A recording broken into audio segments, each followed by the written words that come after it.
السلام عليكم ورحمة الله وبركاته داوديال سودوادا muuqaalkana maanta waxaan ku qaadaa dhigi doonaa madaxweyne Axmed Cabdi Kaariye Qoorqoor madaxweynaha dowlad goboleedka Galmudug ayaa waxa uu soo gaaray magaalada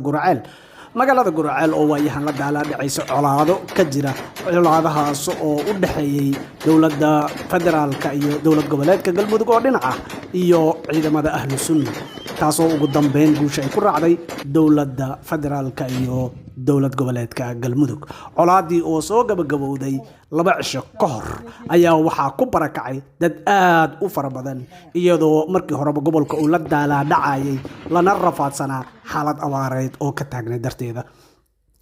soo gaarista madaxweynaha shalay ayaa isla markiiba xalay waxa uu gudoomiyay shir golaha wasiirada taasoo lagu gorfeeyay xaaladda amni ee ka jirta gobolka waxa sidoo kale iyana la isku wareystay xaaladda abaareed ee ka taagan iyo sida barakacyaasha ay dib ugu soo guriya noqon lahaayeen gargaar ku filan loo gaarsiin lahaa waxa sidoo kale wasiirada waxa ay soo bandhigeen in magaalada Guraceel loo magacaabo degmo buuxda taasoo uu madaxweynahana kadib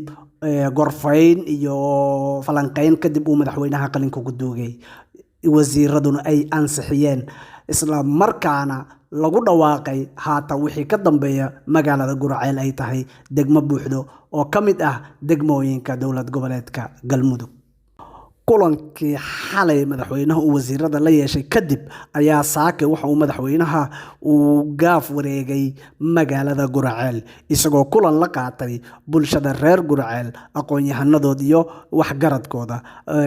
madaxweynaha oo kulankaasi isna dadka ku wareysanay ayaa waxa ay aqoon-yahanada iyo waxgaradka reer Guraceel u sheegeen in madaxweynaha xaaladaha ka taagan ee mid amni iyo mid abaareedba si degdeg dowladda ay wax uga qabato iyadoo madaxweynaha uu aqbalay arrinkaas una sheegay in guddi loo saaray xaaladaas inay wax ka qabtaan ayna la xiriiri doonaan kana warhayn doonaan daqiiqad walba dhanka kale bulshaweynta reer Guraceel ayaa waxay soo dhaweeyeen booqashada madaxweynaha ku yimid waxayna aad uga mahadceliyeen in madaxweynahooda colaadii kadib uu soo booqdo magaaladooda Guraceel una magacaabo degmo